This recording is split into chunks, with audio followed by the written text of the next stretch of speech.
Guten Abend, alle zusammen. Mein Name ist Jorge Salamero. Viel Glück. Und ich arbeite at SysDig. Und ja, das ist alles. Thanks. My German is not very good, so we'll do the following in English. Yes, as I said, my name is Jorge. I'm going to show you our experience learning how to monitor microservices. I work for SysDig. We are a monitoring company, but we'll go through that later on. If you're here, it's because you're curious about how you can monitor your microservices. So let's raise some hands first. How many people here are running containers in production? Very good. That's a good number. How many of you are using Kubernetes, for example? There's people. What are you using the rest? Mesos, RuncherOS, plain Docker, Swarm? No, not Swarm. Okay. Anyway, so if you are not familiar with containers and microservices, you might think, okay, so monitoring is microservices and containers is just one step further. I take all my application, I take my containers, custom metrics, all that. I put them through washing machine that does some processing, and then I send them to some beautiful dashboarding software, and I get unicorns, rainbows, and very cute dashboards, and this is the end of the story. Well, probably not. Well, I'm vegetarian, so imagine. So yeah, I've been working on open source over the last 12 years, more or less, and lately I've been focused on monitoring. And I joined SysDig a few months ago, and basically my mission there is I'm a gamer, I'm playing with technology, and I see what's cool, what's not cool, and I show it to people.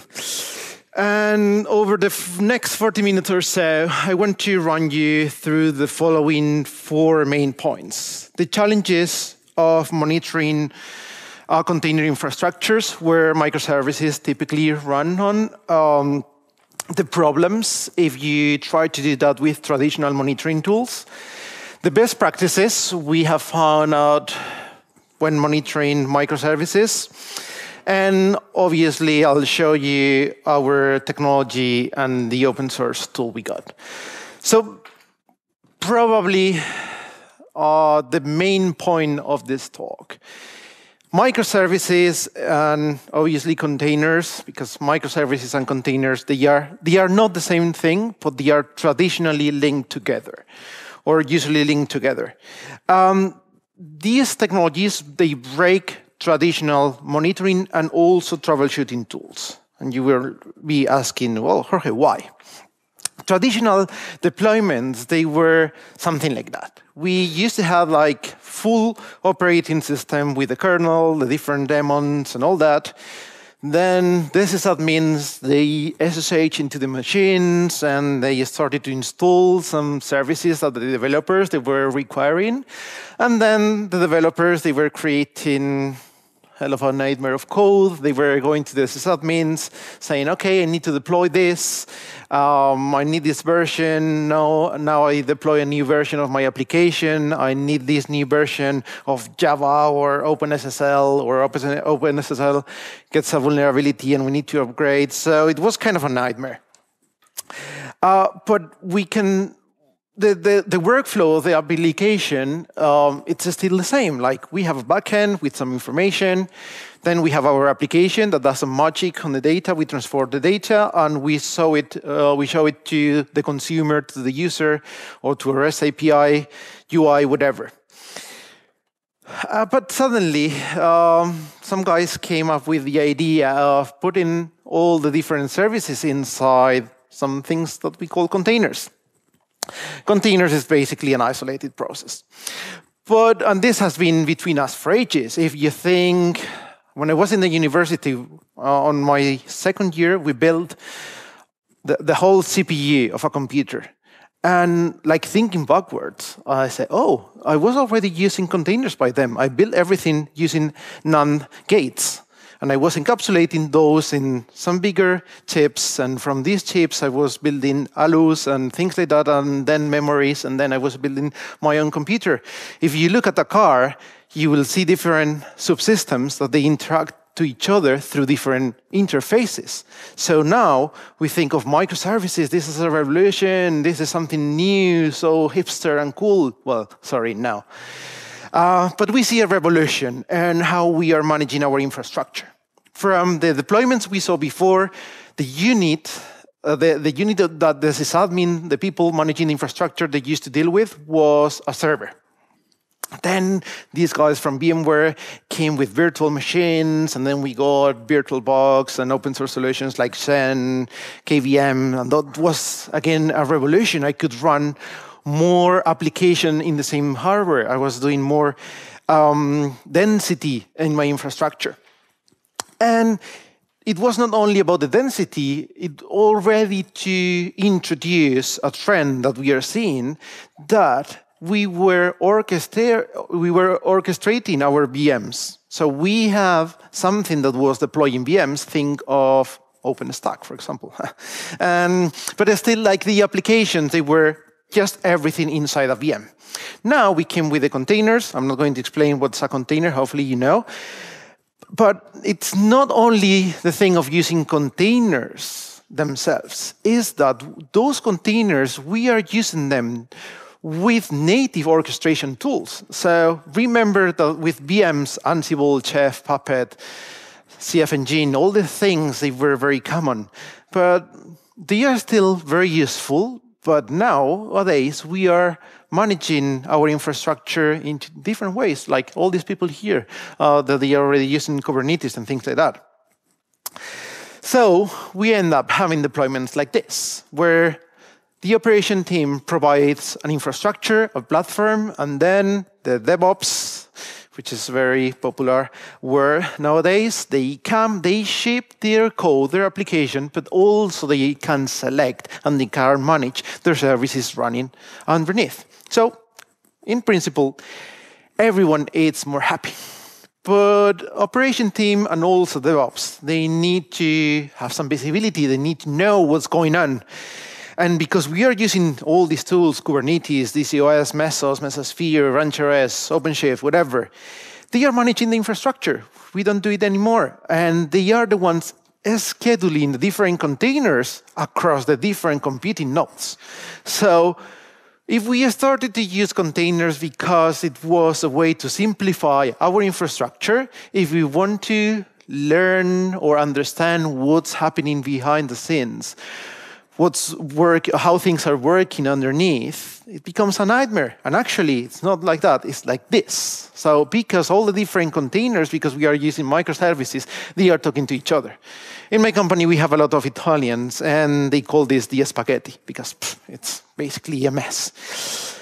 Ideally, in an ideal world, we would like to get service level or higher level visibility of all our applications. Imagine you are running a Cassandra cluster and you're not interested in the CPU usage or on a specific metric of one of my Cassandra nodes running on a specific container. No, I'm interested in knowing my overall Cassandra behavior. So if I have 5 nodes and 10 containers, I want to know all the aggregated information. Then the other thing we see, or the other challenge we see with microservices is that before we had the developers and we had the sysadmins. The separation was very clear. Then we came with this term of DevOps, that same people were doing more or less operations and development. But somehow, adopting microservices, we see that we are becoming more specialized on the technology we run. We have our Cassandra team. We have our front-end team. The organizations, they are becoming more complex as they develop more complex applications. So different teams, they are responsible from different parts of the infrastructure. So if we, at the beginning, we wanted to simplify things, at the end, everything becomes more complex. Oh dear. So how we are going to monitor all this? There are these 4 challenges that I have already introduced. How do we get the metrics from all these containers, from the whole spaghetti thing? What do we do with all these metrics? Because before we have 2, 3, 10 servers, cool. Now we have 10 servers, but we have 100 containers running on each of these servers. So we have 1,000 machines that we need to monitor, machines or entities or units we need to monitor. So it's 100 times more metrics we need to deal with. Analysis and troubleshooting. So before, I used to open top, netstat, TCP/DAM, even strace, and I could look at things, how they were working. But now, suddenly, I have an external guy, my orchestration platform, who's moving things around. How can I find out what's going on? And then we have load balancers, daemon set, replication controllers, all that. Crazy. And then we have the team. So we have different people responsible from different parts. So who needs to take care of their own shit? Well, let's see how or the lessons learned when trying to do container monitoring at SysTech. Metric collection. Let's start with the first one. We love containers. I already said this. Why we love containers? Because they are simple. The idea of containers is, okay, I take a process and I put it inside of a container, something that becomes isolated, and it's just one process running inside. It's small because it's not a full VM. It's not the full operating system. It's just that process plus the dependencies, no kernel. It's isolated. So that process inside of the container gets its own namespace. In principle, doesn't have visibility what's running outside. And less dependencies. So again, I don't need to ship all the libraries or the specific version of my host operating system. I can decide exactly which libraries and which things I put inside of the container. So in theory, again, awesome. In reality, they are basically black boxes. We don't know what's happening inside because the traditional tools we might be using, like netstat, htop, strace, TCP/DAM, they don't understand namespaces. We can kind of work around that, but these tools, they haven't been designed to deal with namespaces, cgroups, all that. So when people start deploying containers in production, they say, okay, so let's try to do some workarounds. Let's try not to change things. So the first approach has been, okay, so before we were using VMs, what did we used to do with VMs? We used to install the agent, the monitoring agent inside. So let's do the same thing. I have my container, I install my process, Redis, MongoDB, well, hopefully not MongoDB, but something else. And then we install the agent. But remember the previous slide. We said simple, small, isolated, less dependencies. I'm breaking all these principles. If I have started to use containers because I want to simplify things, and then I start installing monitoring agents in each of my containers, I'm increasing at least by 2 times the complexity of my instrumentation because I need to deal with the service and each monitoring agent. And then obviously, in addition, you need to instrument your monitoring solution and also instrument that service that needs to be monitored by the agent. Not ideal. Okay, more options. Well, Kubernetes or tools that they usually work with Kubernetes, they use this concept of pods, which is basically a group of containers that they share some namespaces, some network namespaces. They have some things, some resources in common. So, okay, so in theory, it makes sense that I put a container, which is like my small group of containers, and I monitor. Well, it's an improvement, obviously, rather than installing the agent inside the container. I have a container with the agent and then a container with the service, and they share some things in common. Okay, yes, it's more clean. We respect the Docker or the containers principles, but we still have to deal with the complexity of instrumenting things twice. Another option, which is, okay, so we know that Docker has an API, it offers some metrics. Oh, it's cool. Why we shouldn't use that? Let's install an agent on each host or in each pod, in each namespace, in each scope, and let's make that application installing that container pull the metrics from those containers. Well, this is clean. This respects the principle of containers, simplicity. This requires less instrumentation, so it could work. But there is a small problem that we come up with a limited and pre-established number of metrics or a collection of metrics that we are going to monitor. Because basically I can only see whatever Docker is telling me or whatever the services they are telling me. So, okay, cool, but not perfect.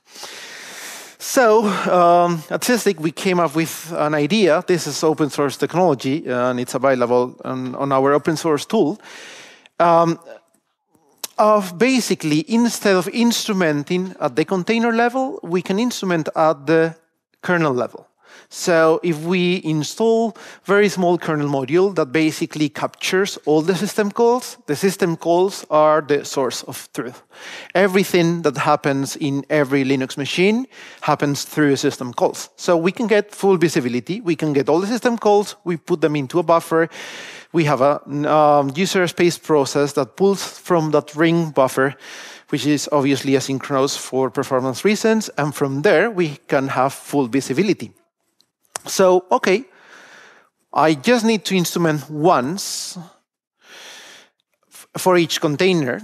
So basically the idea is you have your computing node, you install one of these agents, it automatically has visibility of everything happening on your host. And if you create a new container or you destroy a container, you scale up a replication controller or you scale it down, you don't need to instrument anything because we are going to see things automatically. If for some reason some developers, they have access to your platform and they start a new service without telling you, you will start to capture the metrics straight away. Again, it's cool because we have full visibility. We see everything happening. We see which processes are running. We get all the metrics. We'll get, because from the system calls, we can infer, we can calculate all the metrics. We will just grab everything. And obviously, because we can see everything happening in every file descriptor, in every socket, we can then decode protocols at the socket level and have application level visibility.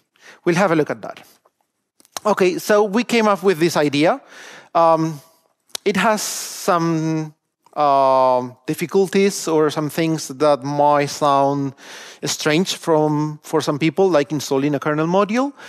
But we have managed to come with a way to deal with all these difficulties of getting full visibility and all the metrics in containers. So, okay, we get all the information, all these metrics from the system calls, but what do we do with all that amount of information? Remember, like the spaghetti plate, this is a mess. What should we do? Well, we believe that DevOps teams, they should have a monitoring solution that it's transparent and automatic. They shouldn't deal with monitoring at all because that's automated, or that should be automated in the same way that you don't code your own Kubernetes. You get a platform that it runs. Monitoring should be a platform that it runs as well. You should take care of your own metrics, your StatsD, your custom metrics or business metrics. That's fine. Those are the only ones that they are unique for you. Monitoring MySQL, Couchbase, Redis. It's millions of people doing that out there. Why you should be reinventing the wheel? Again, we know which services are running because we have auto-discovered them. And we know from which containers are these metrics coming.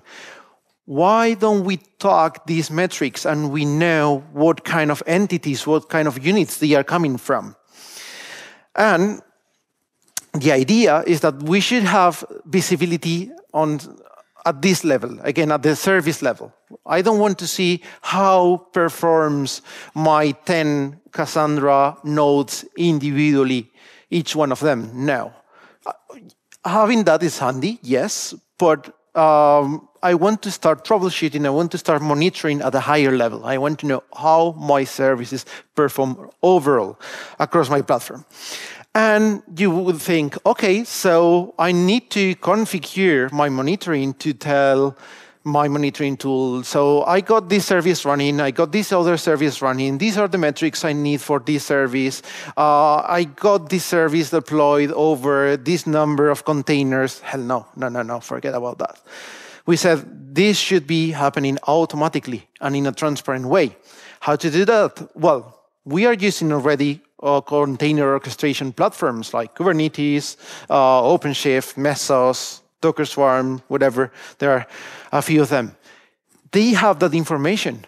Our monitoring tool should talk to these guys and say, okay, so do you have namespaces? Do you have projects? Do you have load balancers? Do you have replication controllers? How many pods do you have in each replication controller? And with that information, with all that metadata, we can reshape the information. I'm going to show you a very quick example of this. I got here Kubernetes. This says the cloud, but this is not interesting. All I want to show you is the concept. Well, actually, it's very interesting, but what I want you to focus now, it's in the concept, not in the product. Traditional monitoring tools that they don't understand infrastructure, they can give us information like this. Okay, so I got 4 nodes in this case, and I can display some metrics, and I can zoom in. And do you remember the spaghetti I was telling you? Well, yeah, the containers, they are running on these computing nodes, but I don't have any clue. So this is what, oh, this is my Mongo cluster. No, this is my Mongo container with them, oh, whatever. No. Usually, or ideally, I want to see information at this level. So, okay, I know I have my Kubernetes platform. I know I have my production namespace, and I have my development namespace. And I want to be able to zoom in and say, okay, so I got a client service that talks to WordPress, that at the same time it's talking to MySQL, or a Java client that's talking to my Java app, that at the same time it's talking to 3 different databases. And I want to keep zooming, and I want to see, oh, look, like my Java app has a load balancer in front, and it's distributing traffic between 3 different pods. So this is our replication controller. Inside each pod, I can see a Docker container, and inside of the Docker container, I want to see, or I can see that I have 2 processes running. So suddenly, everything I've made is to take the whole spaghetti dish of metrics and organize it into a logical way. So very quickly, I can get a feeling of how my infrastructure is working. This is a topology map, but if we look this in a table shape, it's the same thing. I can have a physical view of, my 4 nodes with my containers and different metrics, whatever, running there. So this is not really useful. I don't want to see the specifics of this container, at least in principle. I want to be able to aggregate or segment this information into a logical way. Oh, my services are running here. And when I go into my Java app, I see that it's distributed in 2 namespaces. And if I click in the production, I see that it has 3 containers. Okay, you get the idea. Reshape, reorganize your metrics so they make sense. Otherwise, you can go crazy. More stuff. So, 3rd point. So we are already on the 3rd part of this talk. Analysis and troubleshooting. Okay, you get monitoring. Monitoring is good to get to know how things are working, to hopefully if you have some alerting set up to alert you when things break. But when things break, you want to find out the source cause or the multiple source cause of the problem. And I'm going to, this is no theory. If you go to this GitHub link, it's a Kubernetes issue. One user was experiencing some issues, and he didn't know how to troubleshoot. And actually, the Kubernetes team, a recommendation was, well, you launch a container, do some bash, sleeps, and prints, and oh, no, this is my Telegram. We don't want to show anything private there. So, yeah, the idea is we don't have tools that they understand containers, they understand namespaces, and when things move around, impossible. So we are used to troubleshoot with a big number of tools. strace for system calls, Wireshark for network, htop for processes and memory and all that, lsoff for file descriptors, iostat for iometrics, bmstat for memory metrics. We have loads of them. And they are awesome, but the problem is that first, they are not usually installed inside your containers. If you install them, again, you're breaking the principle of simplicity and less dependencies. If you try to run them from outside the container, you need to do all the time set ns to modify the namespace of the command that you're going to run, and things they are going to become very complex and complicated. Then, metrics and logs, they are not always enough. Obviously, they are very handy, but I want to mention this again. When things become very hairy, very complicated, you want to look at the system calls. So when you look with netstat, I don't know why this socket is not responding. You do tcpdump, I don't know yet. You might end up doing strace or lstrace. You want to do some system call tracing. So we wanted to come up with a tool that it was similar to all these tools that you already are familiar with, that you're already using for troubleshooting, but that they could understand containers and they could work at the system level, system call level. So we came up with Sysdig open source, okay? So I'm going to show you a quick demo. We don't have much time, but Sysdig open source is something similar to tcpdump, but instead of working at the network level, we work at the system call level. So imagine tcpdump for system calls.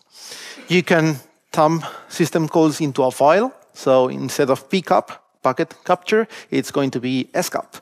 And here I have a capture of a Redis container or a machine, a host with a few containers. One of them is a Redis container. We have two interfaces. We have a command line interface similar to tcpdump with the same syntax for filters and so on. But we also have a courses interface, which, as you're going to see, it's very similar to htop. So, oh, Jorge, but this is htop. Well, no. We have quite a few views that they are going to give you visibility in things that htop doesn't allow you. So I mentioned before, we can talk to your orchestration platforms, Mesos. I'm not running Mesos here, or Kubernetes, if you're running Kubernetes. But I'm just running plain Docker. So if I click here, automatically, my tool, Sysdig open source, can identify that I have two containers, Sysdig agent and Redis. If I click here, I can see the process running inside that container, which is the Redis server. And for example, I can do the echo.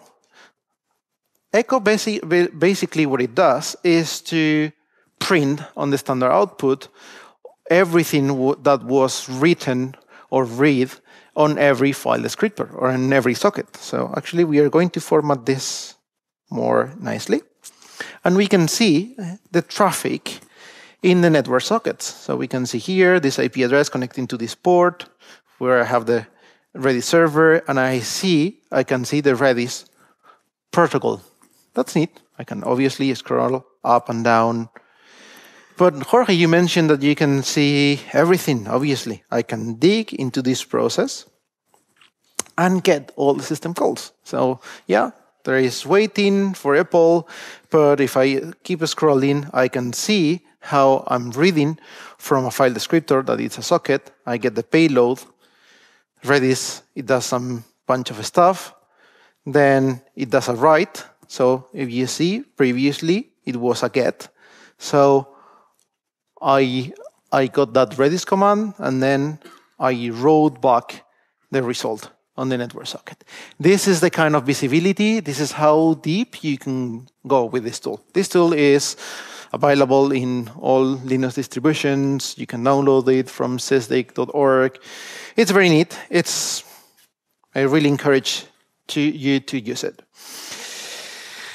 And finally, teams. So let's do a quick recap. So we have learned good things or good ways to get the metrics and what are the pros and cons of each one. We have learned what we need to do with that amount of information, how to reshape, aggregate all these metrics.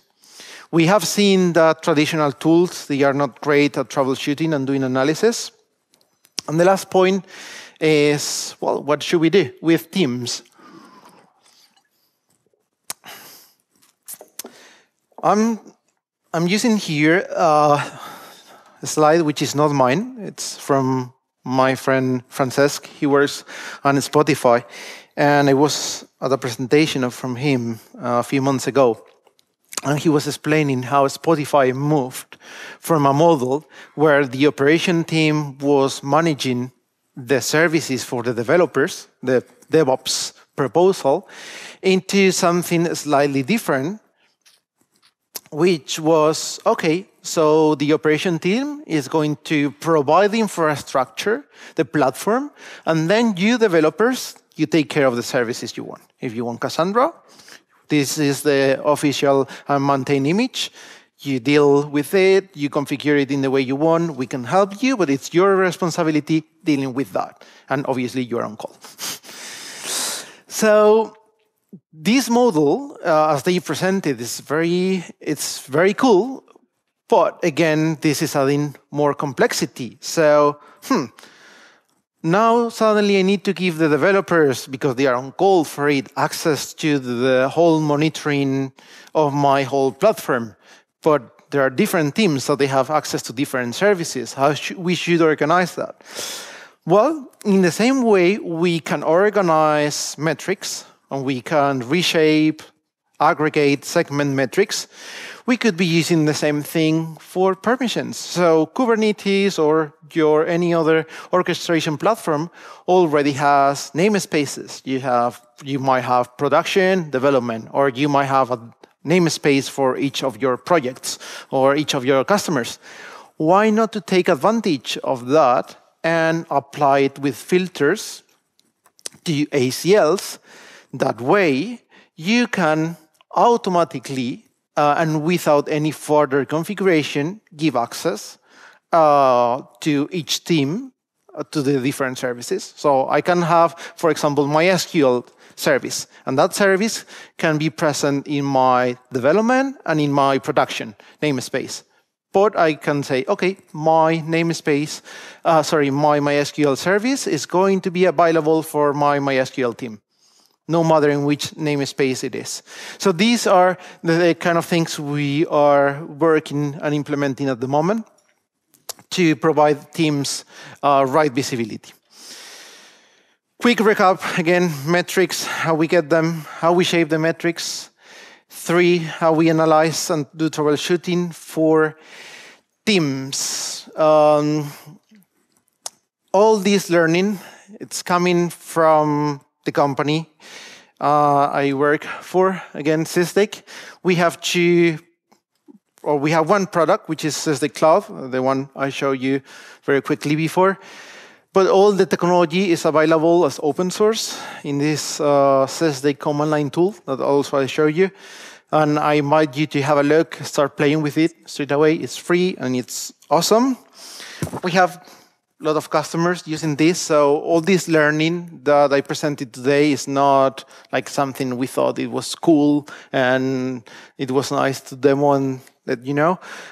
It's something that is really happening.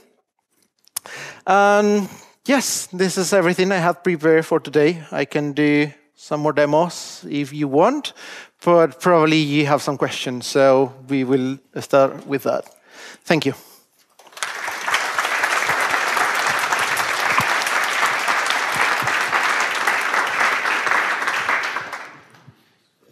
Questions? He was the first one. So my question is about exporting data.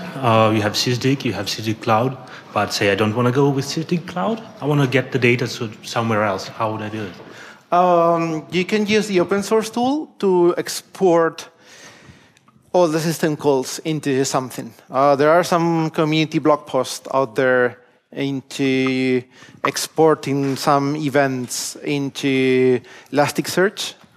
It's possible. You have to do it do it yourself. Take into account that at the very first second that you start capturing all the system calls into a production environment, those files are going to grow dramatically quickly and dramatically big. So a few seconds in a production server can be hundreds of megabytes or gigabytes. So the sooner you calculate the metrics, the easier it's going to be to handle all that information. But yes, it's something that you can do yourself if you want.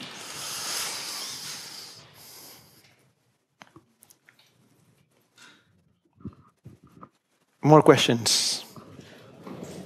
It's the last one, I do understand.